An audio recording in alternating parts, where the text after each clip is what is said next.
Hello there everyone, if you enjoyed this video, please subscribe. It is the will of the wills.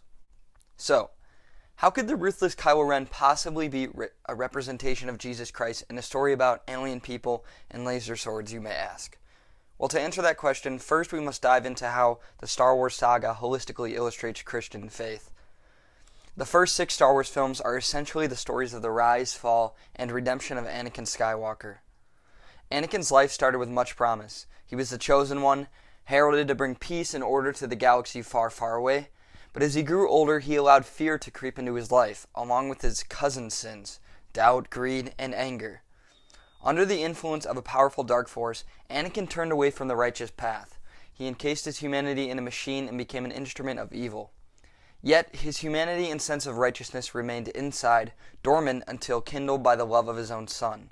In his son, he saw the look of steadfast faith and unconditional love. At the journey's end, when faced with the finality of evil's triumph, Anakin regained his humanity and destroyed the evil, even though it proved fatal to him.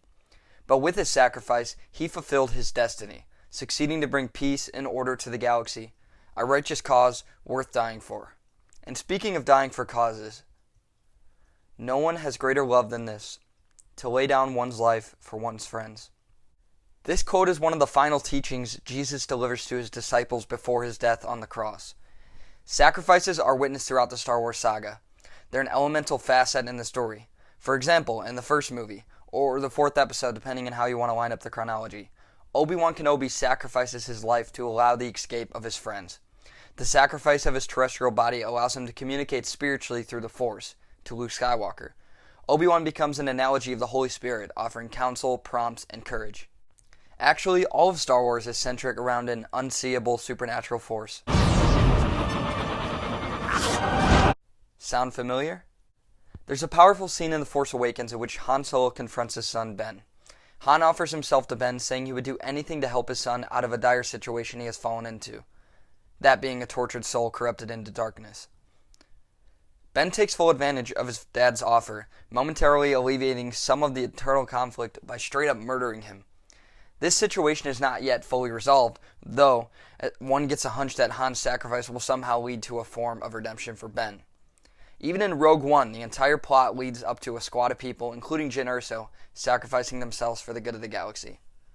So the Star Wars saga is a library of rebirth stories. It tells the story of a rebirth of Darth Vader as Anakin. It portrays the rebirth of Luke Skywalker from a lost farm boy to a focused Jedi. There is even the rebirth of Han Solo from scoundrel to hero, you could argue. And we witness the rebirth of FN-2187 to Finn in The Force Awakens. And perhaps the biggest rebirth story, the one that drives and feeds all of the other stories of rebirth within Star Wars, is the rebirth of the galaxy itself. The story arc of the Star Wars movies moves the galaxy from a broken, corrupt existence to a time of darkness and struggle, to a hopeful rebirth into a more idealistic existence. If that story arc sounds familiar, it might just be because it is the narrative arc of the Christian Bible, which tells the story of the fall of creation, aka Genesis, creation's dark struggle, and the beginning of its rebirth through Jesus Christ. Maybe this is all a coincidence. Maybe it's luck for people like us to see our faith in Star Wars, but may you also remember the words of a wise man. In my experience, there's no such thing as luck. This has all led up to the conclusion of the Star Wars saga, with the focal point of Star Wars being the Golden Trio, or better, Han, Leia, and Luke, and because Kylo is related to all 3 of the original trilogy's protagonists, it should not come as a shock to imagine Ren being instrumental in the final episode. The title of the 9th episode is The Rise of Skywalker, which leads many to draw an obvious inference. Because of the death of his uncle Luke, and with Carrie Fisher being mostly out of the picture, Kylo Ren is the last Skywalker left, so logically, he must be the one to rise. He is clearly someone who has so-called fallen to the dark, and the entire sequel trilogy has toyed with the idea that he feels a pull to the light.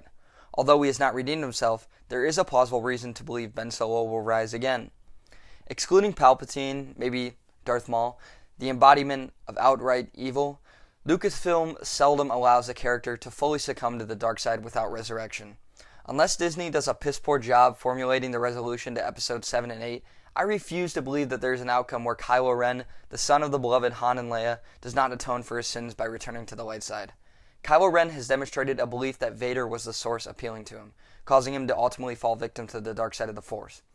It may have even been Snoke polluting young Ben Solo's mind, bribing him with the alluring attractiveness of impeccable power. But the trailer creates a discrepancy.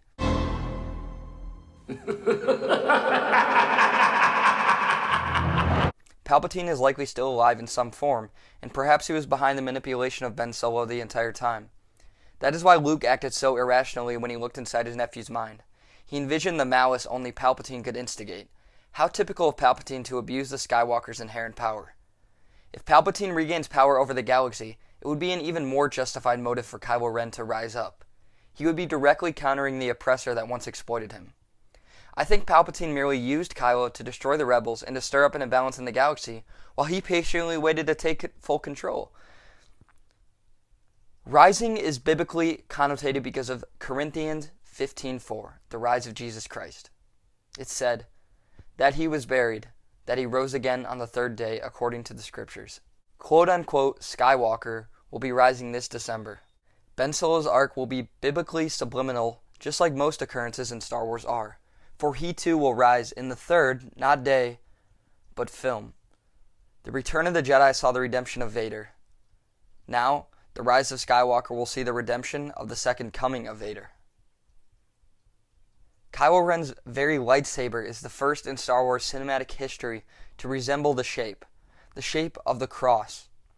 The cross that represents the death of Ben Solo, the death of Jesus Christ, while also foretelling that they both shall be reborn again.